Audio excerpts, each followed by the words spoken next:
Hello, this is Matthew Robert Payne, and this is Tolu Sarah Johnson, and this is the book Reframe Heaven, and this is chapter 10. Thank you. And chapter 10 is going to be the beginning of part 3. Part 3 is this is where heaven is not a reset. This is one of the biggest reframes.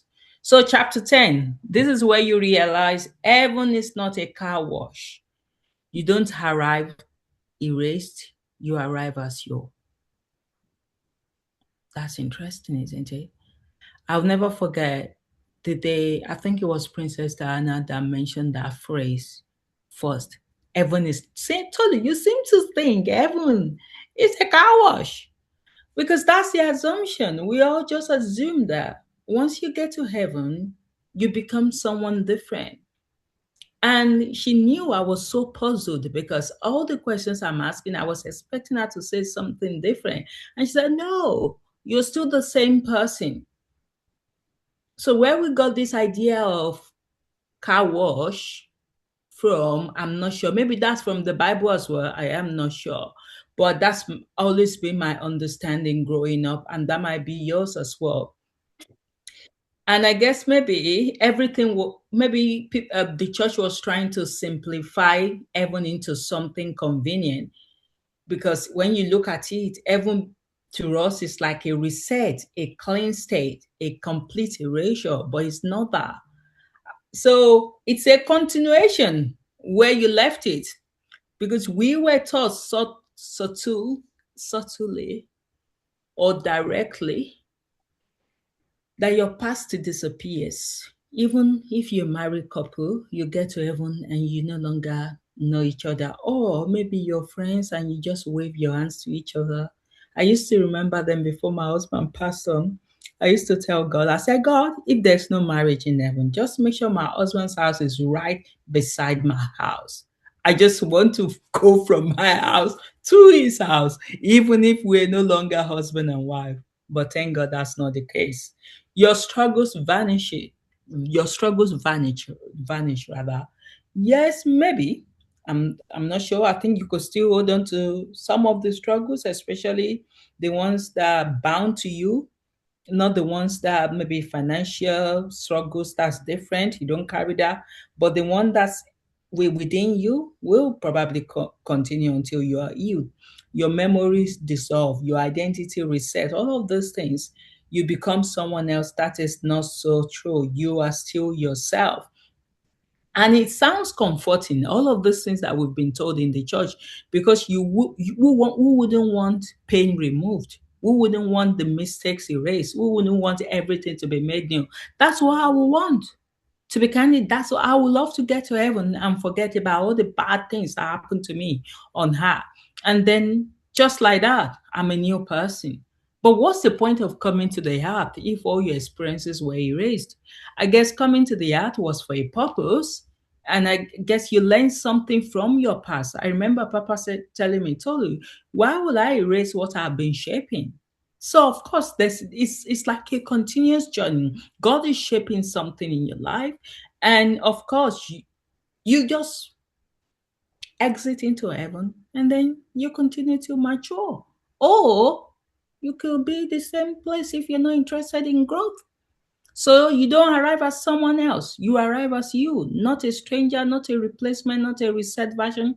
You arrive with your memory, with your journey, with your story. Because identity is not disposable. Everything you have lived has formed something. Even the pain, even the confusion, even the questions. And God cannot just discard that. I remember God saying, Tolu, I do not throw away your story. I continue it. So if that was thrown away, what do you become? You arrive with more than you think. And as we go on in the chapters, we'll be talking about the wounds. I don't want to delve into that so deep now because I know there's already a chapter that is allocated for that.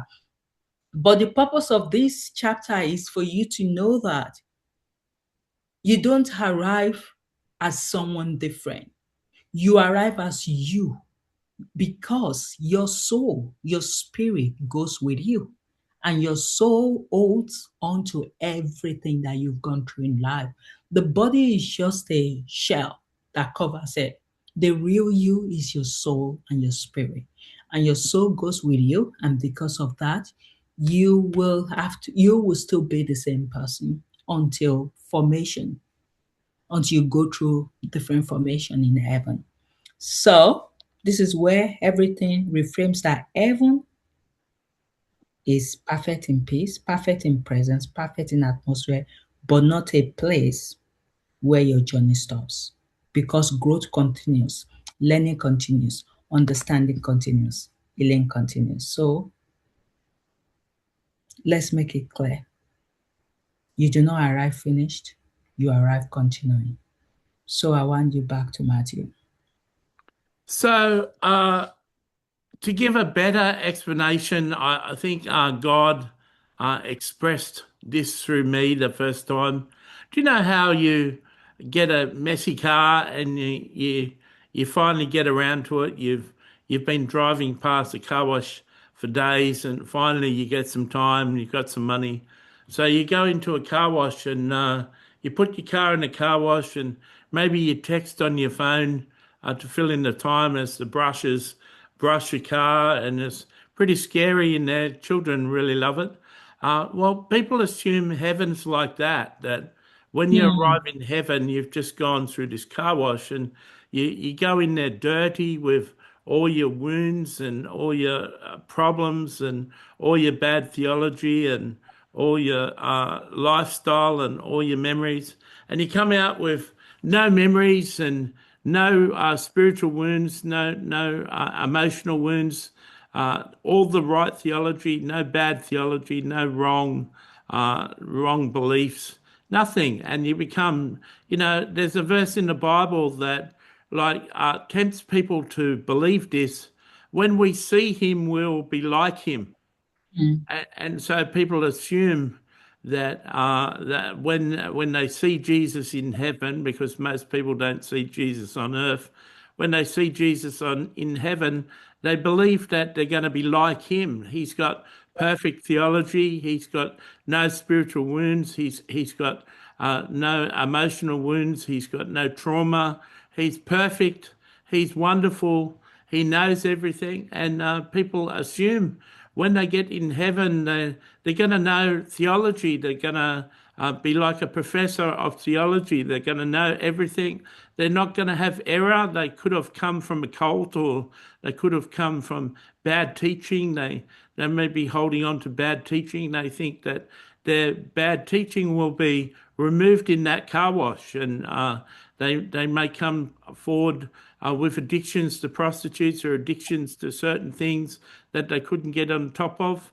And they come through the car wash and they've got no addictions, they've got no wounds, they've got no struggles. So that's what people believe in. And, I've talked to my mother, and, if it's true that you don't have memory of earth, she wouldn't remember my life. She wouldn't remember what I've been through. She wouldn't remember my addiction. She wouldn't remember her life with me. She remembers everything, and she's in heaven. She's on the other side, and she remembers everything about my life. She remembers my struggles. She remembers my trials, and she looks at my daily life, and she's able to see my daily life and what I go through. I've got a dental appointment tomorrow. I've got all anxiety about it, and she spoke and said everything's going to be okay. And her voice sort of brings peace to me. So there's a lot of people who believe that you don't remember your life on earth, that your life on earth ceases, and you've got no memory. You get to heaven and you've got no memory. And that simply isn't the case. Heaven isn't a car wash. If you've reached a certain level of maturity, a certain level of spiritual maturity, a certain intimacy with Jesus, you arrive with that spiritual intimacy, you arrive with that spiritual maturity. And the converse is true. If you haven't got spiritual intimacy with Jesus, you'll arrive in heaven without that. if you haven't got spiritual maturity, if you haven't worked on yourself spiritually as a Christian, you'll arrive in heaven bereft of that. You'll be lacking that when it compares to other people in heaven. So heaven is not a car wash. Thank you.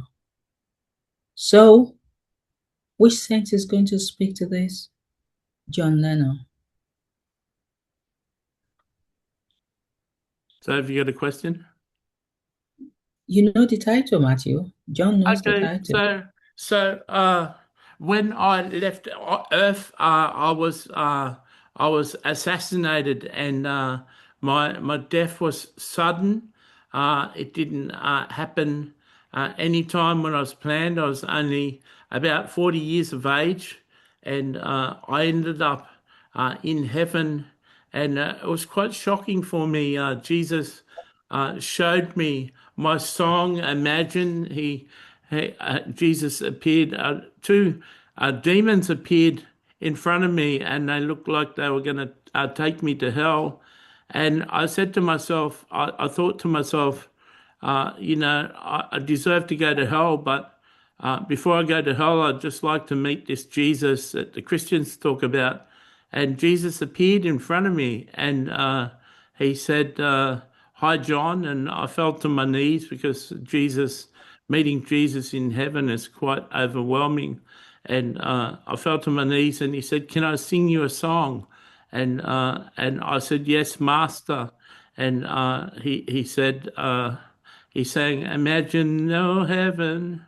And while he sang that line, he expanded time, and he took me on a tour of heaven for about an hour, and then he said, "Imagine no hell below us," and he took me on a tour of hell, and then he sang the verses about the new earth, and no religion, no possessions, and all that in the song of Imagine.